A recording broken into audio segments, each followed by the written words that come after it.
Hello friends, welcome to Gadget Kada. Today I'm here to show you how to install the Facebook application in your Jio phone.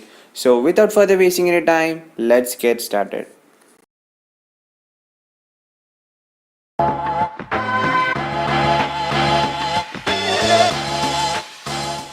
Okay guys, to get started, first of all you have to go to Jio Store.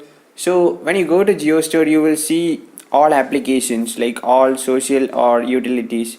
In all application you can just scroll down, and once you start scrolling down you will find the Facebook application. So as you can see here, this is the Facebook application. You just need to click on it and you will get the option to install.